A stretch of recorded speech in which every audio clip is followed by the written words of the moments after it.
when you see people dysregulated, that's because they've met their capacity. They're like at their capacity and they don't have any more tools in that moment to self regulate.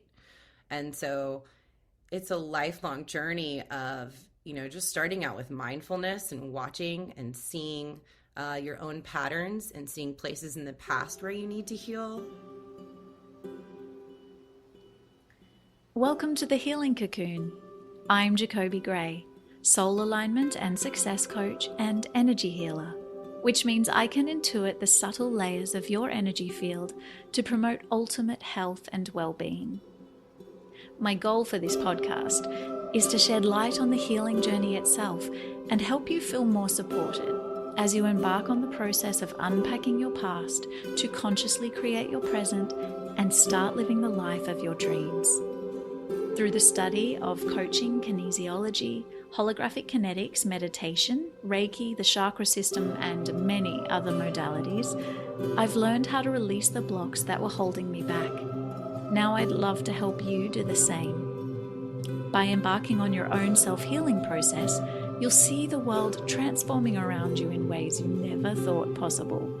You'll begin to experience more connection, clarity, love, fulfillment, synchronicity, and success than you've ever had before. So welcome to the Ascension.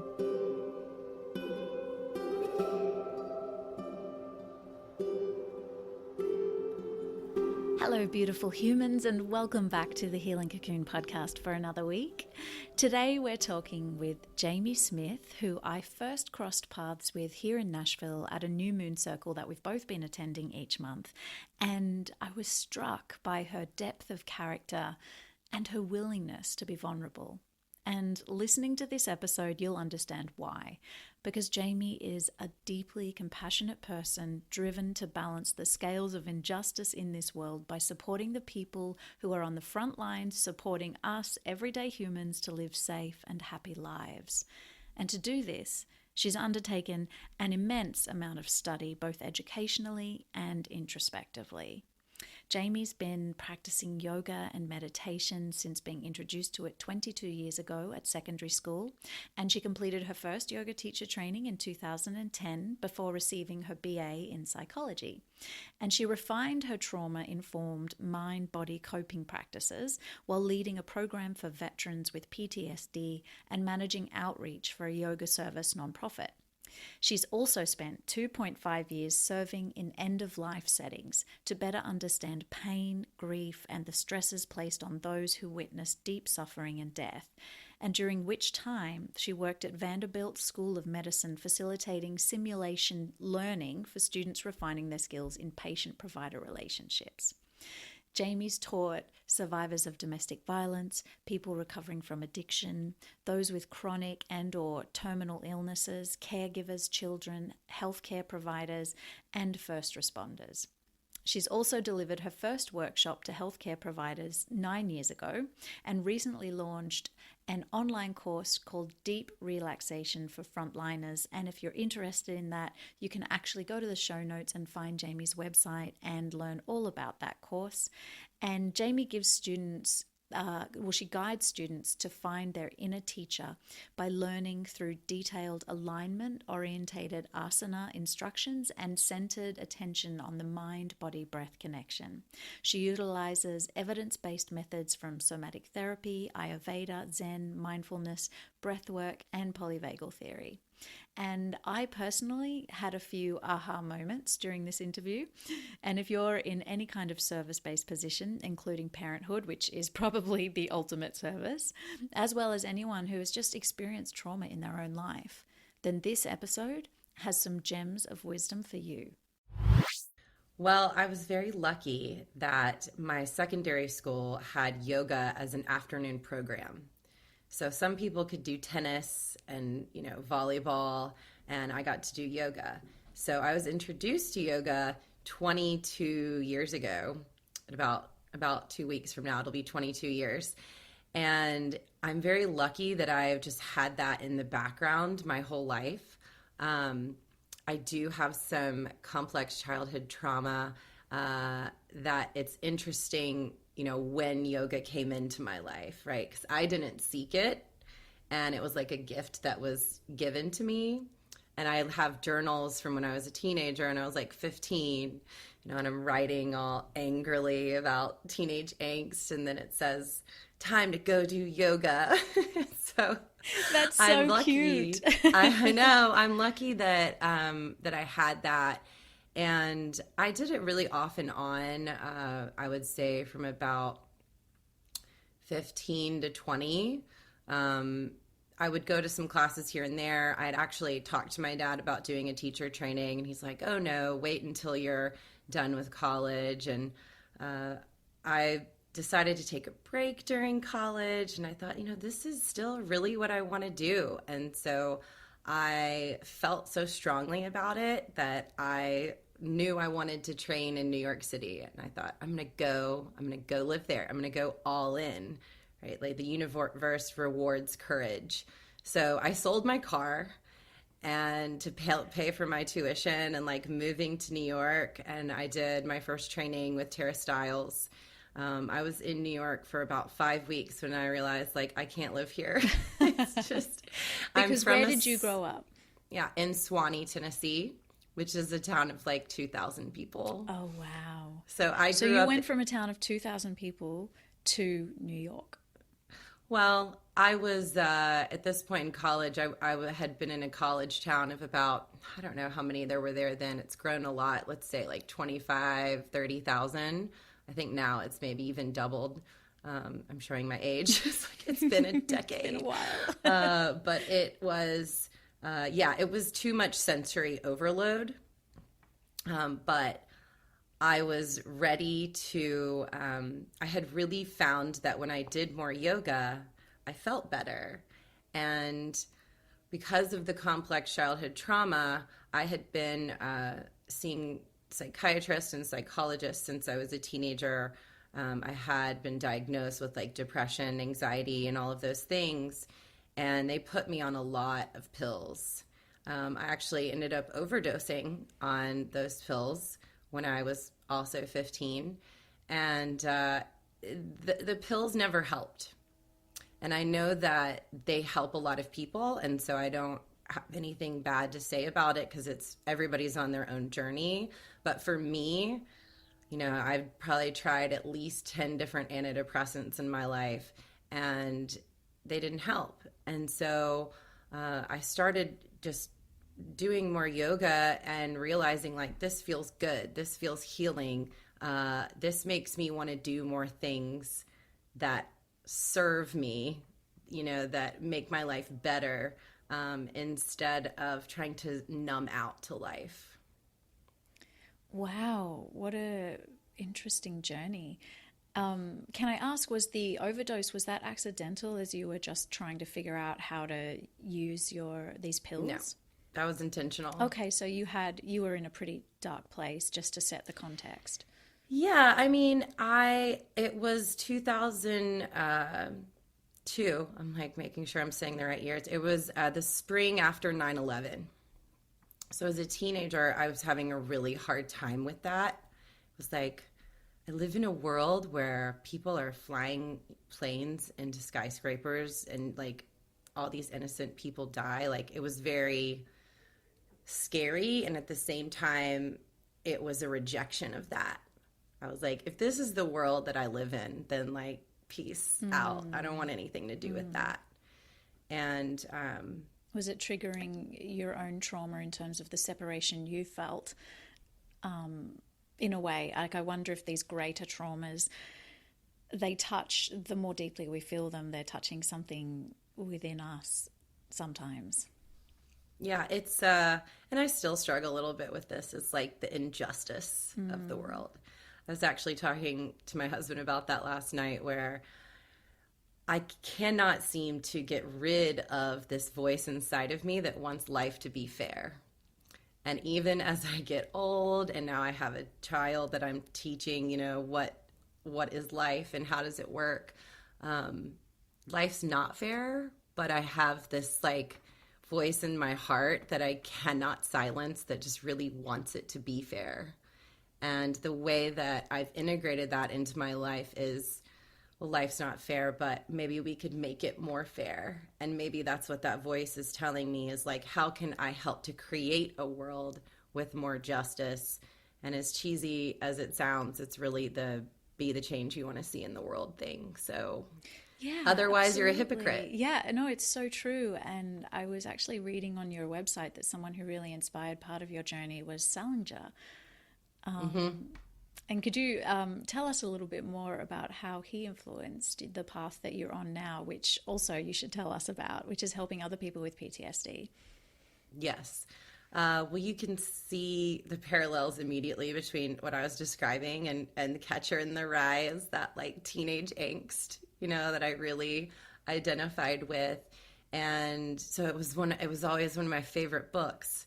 And then a biography came out and I read it, and I had no idea that he was actually a vet. And he wrote Catcher in the Rye when he was freeing victims from concentration camps. He kept notes, a pen and some paper in his front pocket, and he would write it. And knowing then, what I knew about trauma, and I'm like 24, 25 at this point, it started to make sense of like, okay, that's where some of this like angst is coming from. And I had done my teacher training a couple years prior, and I always knew I wanted to help others have the transformational experience that I had, where it's like, life can be better. Like the colors can come back to you through like using yoga as therapy. And once I read that book, I thought, well, I should treat vets. I should teach yoga to vets. And I reached out to the local VA hospital, and it actually took me a year just to get the program started, because that's typical bureaucracy, hospital and the government. But I was really like set on, I knew then that I wanted to help people who had tried to help others. And I still believe that although there are many reasons to go into the military that don't have anything to do with helping others, I think that part of at least what people are doing when they're in that work is telling themselves that they're protecting people and that they're making the world a better place by keeping us safe. And that we should take care of them for doing that and for serving.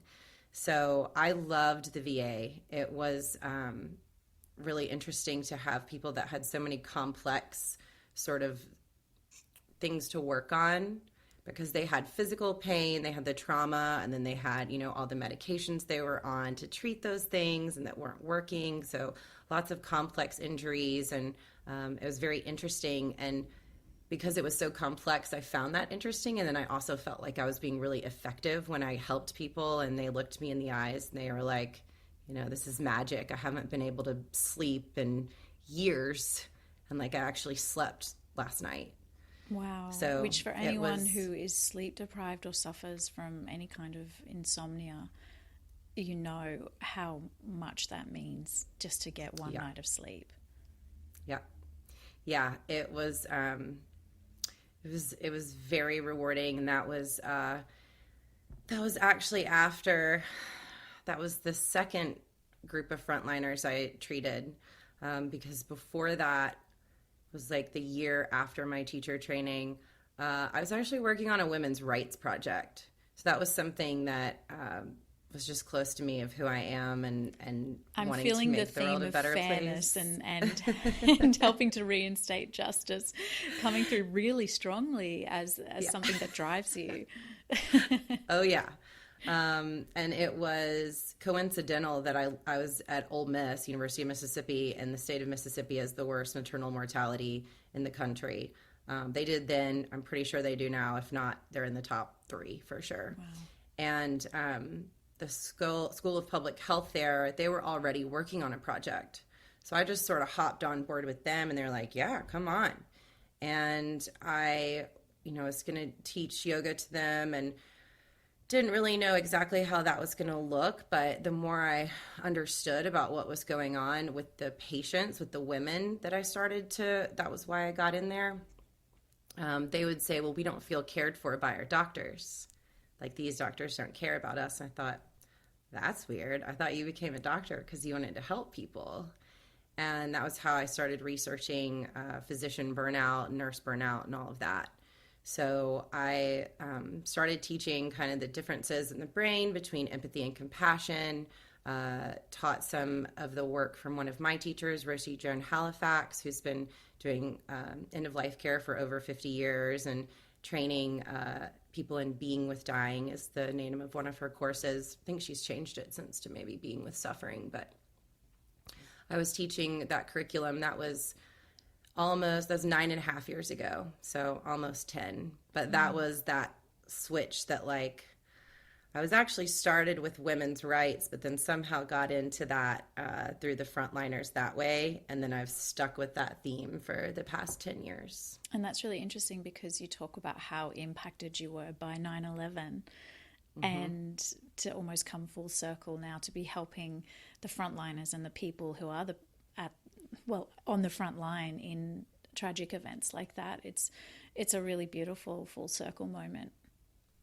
And part of that, again, teenage angst that was in there is like focusing a lot on these horrible people that had done horrible things and hurt complete strangers that they didn't know, innocent people. And the reverse of that is like frontliners are these angelic, brave people that rush in to save the lives of strangers. And I think about that Mr. Rogers quote when he talks about, my mother always told me, look for the helpers. Like when there's a crisis and something goes wrong, like, look, there will always be people helping. And so I've chosen in my life to focus on, there may be bad people in the world doing bad things, but there are good people doing insanely brave things. And I choose to keep my focus on those people and to try to serve and empower and heal those people. And has that been a healing process for you in working with other people's traumas the way that you do? Yeah, I would say, first of all, just being a yoga teacher, once you have been in it for a while, you start to see that, like, teaching as part of your dharma, being of service is also part of what some people call like the earth school. And so you're still a student on the path, the student of life and a student of yoga. And so I'm always learning more about myself through this process. At the beginning, I found new ways to burn myself out. It's like and then I it's thought like I had trading one for another.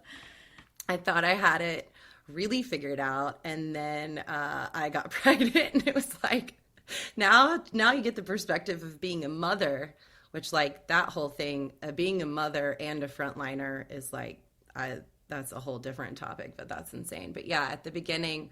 Like one of the lessons that I learned by experience was I thought that if you loved your job, you wouldn't get burnout. And I thought that would be one of the first things to go. And there was a time I was working with like food insecurity, doing some things for children's backpack programs and school lunches. And I was teaching yoga and doing some other things. But I loved what I was doing. I was just a complete wreck. And I was crying like every single day, not sleeping well. And I'm like, this is interesting, because I thought that, like, if you're burnt out, then you're just like, I don't want to do this anymore. It's like, no, I still love it. I just don't want to feel like this. Wow. And so is that, I guess, working with, whether it's the vets or the frontliners or the women in the maternity ward, there's so much trauma. And on one hand, there's a curiosity and a desire to help and unpack their complexity. But on the other hand, you're also absorbing a lot of their stuff. How have you learned to sort of protect your energy field?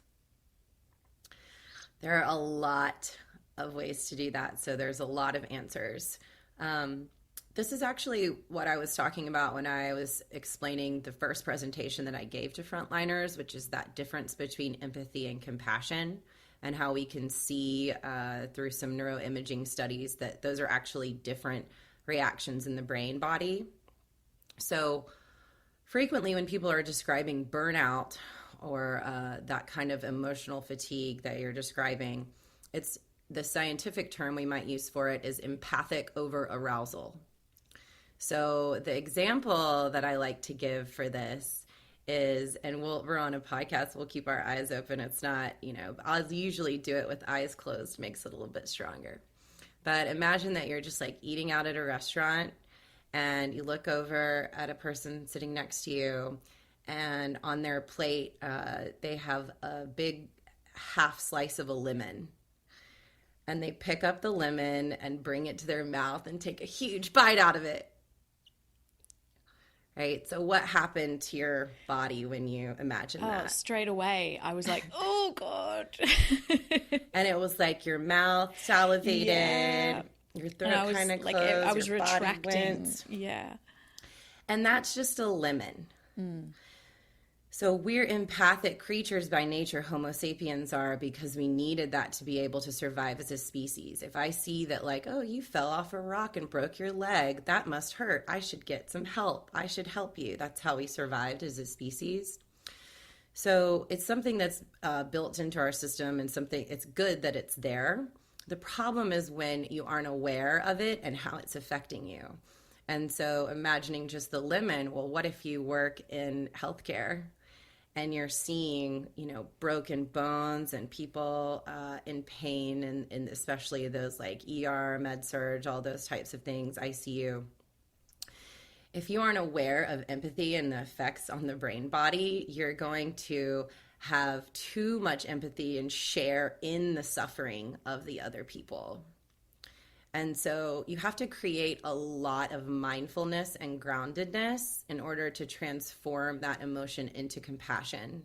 And so a lot of it is embodiment, right? Is realizing that if you knew that you were going to a restaurant where someone was going to be eating a lemon, right? Just like people know they're going to work on the front lines that day, they can prepare themselves, right? So as you watch the person pick the lemon up off of the plate, you're already doing a body scan. You're feeling into your body, and you're using your down regulation tools to calm your nervous system if you've gone into like a sympathetic mode, if you're already tensing up. So you're using your breathing techniques, you're using interoception, you're feeling into your body, and mentally you're really creating that boundary of I am within my own experience, and that's another person having their experience. And when it comes to being present with suffering, it's I care for your suffering, but it's not my suffering. Really defining that there's a difference between the two. And so doing that, before you go in, grounding while you're interacting with people, continuing to ground through embodiment, feeling your feet on the floor, down regulating the nervous system, being present with yourself, noticing that, external orientation and internal orientation, and then it's a balance between the two. And it takes a lot of practice, and this is what I work with my clients as well. There's lots of different ways to kind of facilitate this, but you're attuning to the other person, attuning to yourself, attuning to the other person, attuning to yourself. A lot of people that work in healing professions, they kind of zone out, right? It's like, I'm sitting there with a client, or I'm working as a nurse on the front lines, and it's just all about what's happening outside of me, and they shut down the internal experience. And that's not good, because we can get, important cues from the body, not only just for self-care, but we can also get intuitive messages about how to serve others. And it's also important to be aware of our own nervous system state, so that as healers, the people that we are working with can attune to our nervous system state and not the other way around. So, yes. Oh my gosh, I didn't think of that. If you have so much empathy that you give everything over to the other person, you're actually not serving them as well as you could be, as if you held an even space and they got to move into coherence with your nervous system. Whoa, exactly. Mind blown. So, Mind blown. example of that would be there's a car accident, and someone is trapped in their car, and let's say a bystander walks up, and this person's totally unprepared to deal with this, and they're like, "Oh my God, you're trapped in a car. Oh my God, are you okay?" And they're freaking out. The person that is, trapped in the car is going to be like, "Oh my God, this must be really bad." And then their brain body is going to be even worse off. Whereas if you have a trained first responder that would arrive on the scene, they would come up and be like, "Listen, everything's going to be okay. I'm going to get you out of this car, but I need you to be really still because I'm going to have to hold your body like this." And the way that they would speak, their vocal intonation, their body language, their genuine, authentic nervous system state of being calm and in control provides an anchor for the other person to attune to. So that's how best we can heal others. And that's why there's, doing the self-care is part of your work serving others, because you have to be grounded to really allow others to attune to you. I'm interrupting this awesome chat to quickly tell you all about the free meditation I've created for peace, presence, and empowerment. It kind of sounds like a big promise, but when you break it down, a sense of inner peace comes from being present because you're not feeling anxious about the past or worried about the future. You're simply with this moment here, right now. And empowerment is also a byproduct of presence, because what's the one similarity you notice about the people in your life who have the confidence to ask for what they need and want, not in a pushy or narcissistic way, but in a way that feels genuine, clear, and unattached to the outcome of their ask, which ultimately then makes you more receptive to fulfilling their needs and wants. That's true empowerment. And that one similarity that all those people have in common is presence. So this meditation is designed to give you a repeatable experience of presence so that you can begin integrating those feelings of peace and empowerment into your everyday life. I'd love for you to try it out, ideally 2 to 3 times a week for a month. I know it's a commitment, but you've got this. And let me know what starts shifting for you once you do.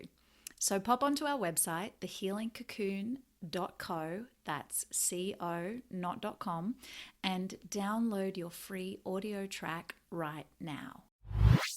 And it's also a daily, this is what I, teach my clients too, is your nervous system state is different month to month, week to week, day to day, hour to hour, minute to minute, based on so many different factors. Like you have your micro, which is what's going on right in front of you, which is like, oh, I've got, my client or my patient right here. But it's like, well, did you eat breakfast that morning? Is your blood sugar low? Like, how are you feeling? Did you not sleep well last night because your partner was snoring? Not that I know anything about that. Or like chronically sleep deprived because you have a child. I'm right now taking care of my father who just had surgery. Are you a caregiver for another person? Are you feeling financially stretched? And then we think about, of course, all of the ways in which people are oppressed and coming from underserved communities and coming from more traumatic backgrounds, just with ACEs scores and things like that, those adverse childhood experiences, bringing, all of that stuff from their life into that moment because it's held in the nervous system. And so we just really need to be kind because we have no idea what's going on in other people's lives. And it may in that moment look like, oh, you're just sitting in a restaurant. Like, why would that person, start yelling at the other person? It's like, well, maybe their dog died. Like, you never know. Whatever's happening, when you see people dysregulated, that's because they've met their capacity. They're like at their capacity and they don't have any more tools in that moment to self-regulate. And so it's a lifelong journey of, just starting out with mindfulness and watching and seeing your own patterns and seeing places in the past where you need to heal. But it never ends because we have life stressors that come in unexpectedly forever. Yeah. So like Yeah. you could have every privilege in the world, and on the way to work that morning, you like your tire blows out, and so you're like, oh my gosh, I could have been in a wreck, or maybe you were in a fender bender. And so it's really about being resourced. Yeah. And so Yeah. how can we create more resources internally? How does our perspective change how we might feel resourced? And then what are our actual physical material world resources of just meeting our basic needs? Yeah. And it sounds like you've got quite a strong psychology background running concurrently to your yoga training as well. Is that how you were able to even get yourself into the vet hospital in the first place? That's a good question. I do have a BA in psychology, and I've dabbled with various different ideas of doing a master's program. Right now, I'm enrolled in a yoga therapy school that's going to accept a bunch of my old credit hours of things I've already done so that I can become a CIAYT, which is a certified yoga therapist. That's really where the profession is heading as far as differentiating between yoga teacher and yoga therapist. It's a different type of like professional credential. But at the time, there's been some good research around yoga for vets. So I think what I did was use that research in my favor of being like, look at what other people are doing, and like it's working in other places. Just give me a chance. And then, like I said, I was really persistent. I mean, it took me a year. There were days that I'd been trying to get somebody on the phone or to answer an email for like 3 weeks, and I decided I'm just going to show up and knock on their door. Good for you. I mean, and I think about it now, like the audacity, but it ended up working out really well. And they built in their new location, because of my program, they built a yoga room into the new hospital. wow. Wow. Thank God for you. I was lucky I had a physical therapist that worked alongside me, and she did like a regular yoga teacher training, but I kind of mentored her in trauma-informed yoga. And then when I eventually left, she took over the program. So it's still going on even now. Yeah. Oh, that's really beautiful. So yoga then, that was going back to the fact that the pills didn't work when you were younger. Was it just the regular practice of yoga then that was able to pull you out of a depressed mind state and get you sort of back on track? And how long did that take for anyone listening who is like, oh, maybe I could use yoga to complement my, healing, I guess more traditional Western healing methods of being on pills and things? Yeah. It's that could be another podcast, is like the long answer of like all the benefits of yoga and how they can help and how they transformed me personally and could help others. But essentially what I think it came down to was I thought that there was something wrong with me for a long time. And yoga, the breathing, the pranayama, the breathing techniques, the being embodied, feeling into my body, the interoception, and then the getting my heart rate up and down, heart rate variability, that taught me how to, and some people don't like this term, but like hack my nervous system. And so I started to understand that there's nothing wrong with me. My nervous system is a little bit different because of my childhood. Complex trauma is when you have unsafe, abusive things happen and repeatedly. And so it's like you're on guard because you never know, when someone's going to be in a bad mood. And so many years of that takes longer to heal, right? My nervous system was very, very out of whack. Like very jacked up into sort of like a heightened state? Well, it would go to both, which is something we see frequently in traumatized populations, is that it can go, we were just talking about this in my course the other day. A lot of the times what it'll do is it goes up into sympathetic and you're in fight or flight. And that lasts for however long, and then you crash and you go down into your dorsal vagal, the dorsal vagal complex, which is the freeze shutdown. And that's what from the outside we call depression. But when you look at it through the lens of polyvagal theory and understanding the nervous system, is like, I'm not diminishing anyone's like depression, and obviously worldview is a part of that and how it affects the body. But me being able to see objectively, like, there's nothing wrong with me. This is what's happening in my nervous system, and I can use these tools to create more balance in my nervous system. That was extremely empowering and healing, because and the research will show you too, even with like benzos,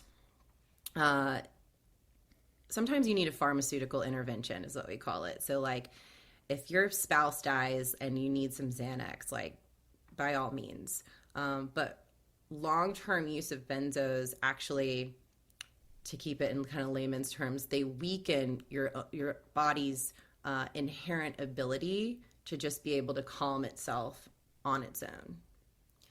And so overprescribing that stuff is like, you know, from the side, I'm sure people want to help people, but it's like, is that actually going to heal? Or is it just a Band-Aid covering up the symptoms and not addressing the root?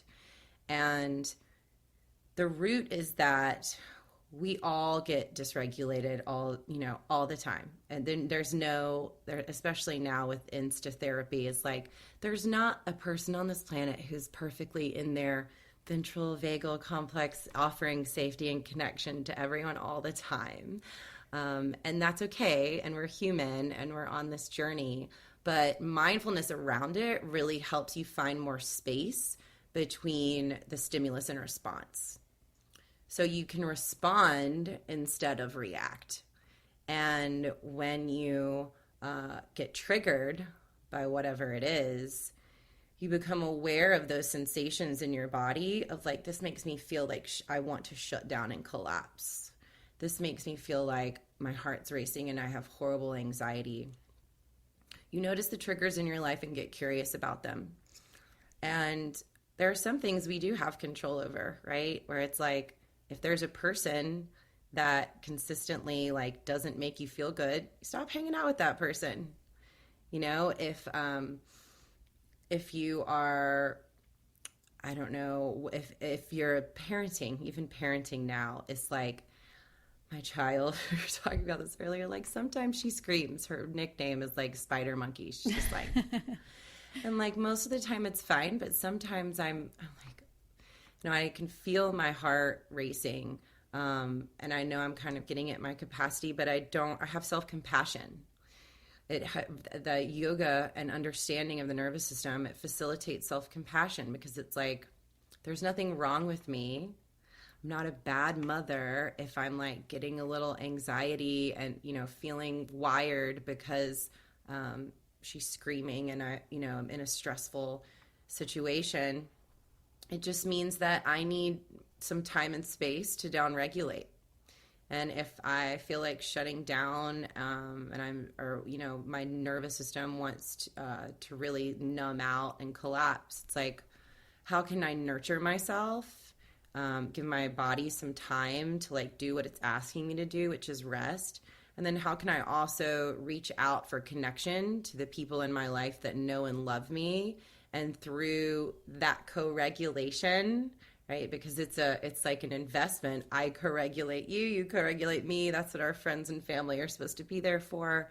And so I don't have to think that like I'm depressed. I don't have to use a label. Something's wrong with me. It's like my nervous system has had enough. This is what that means. These are the tools that I have, and I can use them and I can, reach out. And it sounds like you've been working to refine that process ever since you found yoga. Yes. and I was very lucky to get to interview Dr. Porges, who's the founder of polyvagal theory. And in that interview, he admits himself, he's like, sometimes people are surprised, like, if I get angry, because he is the founder of this theory, and like he's supposed to be some sort of like perfect angelic Superman. Yeah, Ram Dass. And he's like, there can be, there can be a gap between intention and response sometimes because we're just human, and sometimes we're at our capacity and things happen outside of our control, and it's like all the mindfulness in the world. Rush hour traffic is a great example. Yeah. Oh, I can hit capacity there. Yeah, it's like, Yeah. but, he admitted it too, and everybody knows this. You can look on YouTube as like the Dalai Lama getting mad. He gets mad. Everybody reaches their limits sometimes, and that's okay. And when we look at it through this lens of self-acceptance and compassion, it really creates so much more spaciousness that we're actually able to heal faster than if we condemn ourselves for being human. Yeah. Yeah. So what type of yoga should people embark on if they are looking to purposefully work with their nervous system? Because I know that a lot of people get attracted, if they come from sort of a more fitness background, they get really attracted to stronger styles of yoga, or even like hot yoga or Ashtanga, and they're getting there and they're working themselves out. Is that the right style of yoga to help relax your nervous system? I love this question so much because I think a lot of people are doing the wrong type of yoga for their nervous system. I suspected you might say that. I think if you really wanted to know, you could talk to a yoga teacher or a yoga therapist, and they wouldn't even have to treat you necessarily. They could just do a consult of like, this is probably what's best for you based on your body type, your brain type. In yoga therapy, we, again, longer conversation, have some classifications of the body and mind that come from the elements. So earth, air, water, fire, and ether. And so we have another concept that's like feeds like. So what you're talking about is fiery people are attracted to fire, and they want more fire, and the fire feels good. What they need is to go to a yin class and lay on the floor and take deep breaths. That earth element is what's going to balance them out. So it's a little tricky because everyone is the expert on their own experience. So really it's about what feels good and did I get that right? There's two reasons to do a fast-paced like vinyasa type practice. And vinyasa really in general can be part of maintaining balance in the brain body if it's a balanced class. So it should follow an arc of a slow warm up, a peak pose, and then include a cool down. And when I say down regulate there at the end, that's not a 1 minute shavasana. These 1 minute shavasanas drive me absolutely insane because it's like, you're going to work people up for 59 minutes and give them 1 minute to slow down their heart rate and their breathing. I mean, it doesn't make sense now helpful. That you're saying that so clearly. It's not helpful. But on the other hand, sometimes people need to what we call discharge energy from the nervous system. So with someone who is like type A and really like, I've got to go work out, it can be a little bit nuanced, right? Of like, maybe they need to shake it off, get it out of their system, and maybe that does create more balance. But if you're finding that in your life and in your relationship and in your mind, you're still like impatient and heated and angry and all of those things, then it may not be serving you. And so really, like I said, a balance practice would be best for everyone, of just, again, following that arc of we need to be able to be still. We need to work on doing our breath work. We need to work on our balance, right? And doing that in a slow flow way. And then we need to push ourselves sometimes because we need to get our heart rate up to increase that heart rate variability. We want to be able to get our heart rate up really high, and we also want to be able to get it down really low. So heart rate variability is a really great tool as an indicator for what type of practice might serve you. If you look at, and you can get on your Apple Watch or Fitbit, there are ways to get your HRV, your heart rate variability. But if you looked and your heart rate was consistently high and there wasn't a lot of, a big gap between high and low, then that would mean you need to get your heart rate down, which means you need to do restorative practices. So restorative yoga, yin yoga, and yoga nidra. So the meditation. If you had a small gap of your heart rate variability, but it was consistently low, then you need to get your heart rate up higher. So if that's someone who lives a very sedentary lifestyle, it may be that they don't typically have the opportunities or haven't challenged or pushed themselves to do more challenging practices. And so yet for that person, that is going to create balance. So heart rate variability can be a really helpful tool of kind of figuring out what's best for you. But as far as maintaining balance, as I said, we really need to be doing both. Great. Okay, so you work predominantly with frontliners. So what types of people should be reaching out to you if they're really kind of connecting through this episode? All types. Okay, anyone in like a service position. So I have spent a lot of time working in inpatient healthcare. So obviously, like doctors, nurses, med students, nursing students really want to get, good habits before you get older and are stuck in your ways.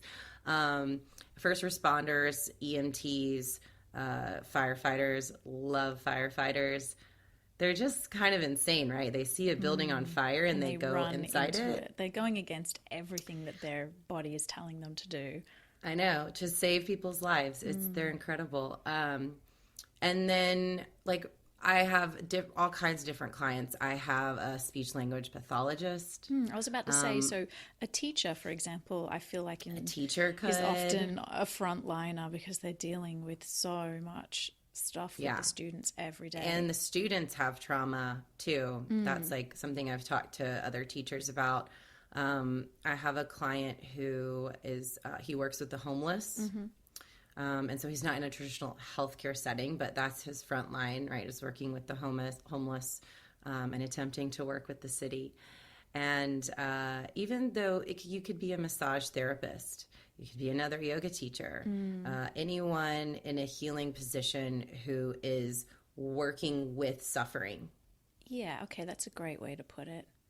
Because as a massage therapist, like you may not even be talking that much, but you're putting your hands on someone's body and you're trying to help them energetically and manually trying to heal the discomfort in their body. And so there can be use for boundaries in that practice too.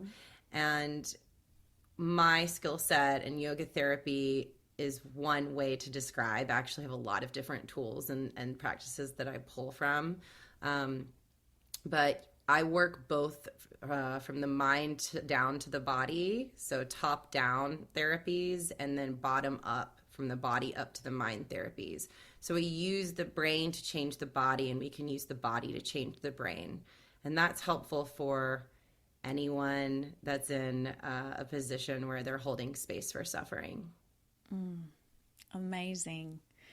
Thank you so much. This has been a truly informative and eye-opening chat, and I love what you're doing out there in the world, helping the frontliners. And I hope that anybody listening to this episode who really connects will reach out to you and get that help that could really change their life, could transform the way that they operate.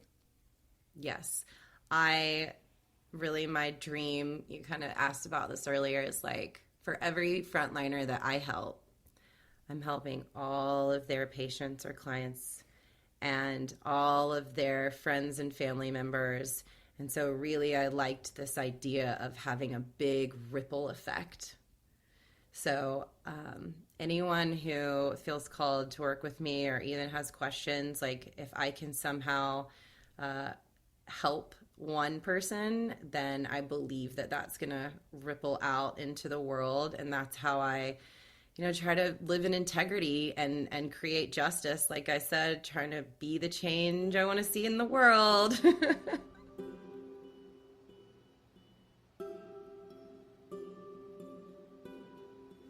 I hope this episode has inspired you to keep going on what can sometimes be a tough road to inner peace and true happiness. If you want to dive deeper into what we talked about today, go to thehealingcocoon.co for show notes and all things personal growth. And don't forget, if you're loving The Healing Cocoon, then put that love into action and subscribe, rate and review on iTunes, Spotify, or wherever you download your podcasts. And until next time, my friends, let's rise and shine together.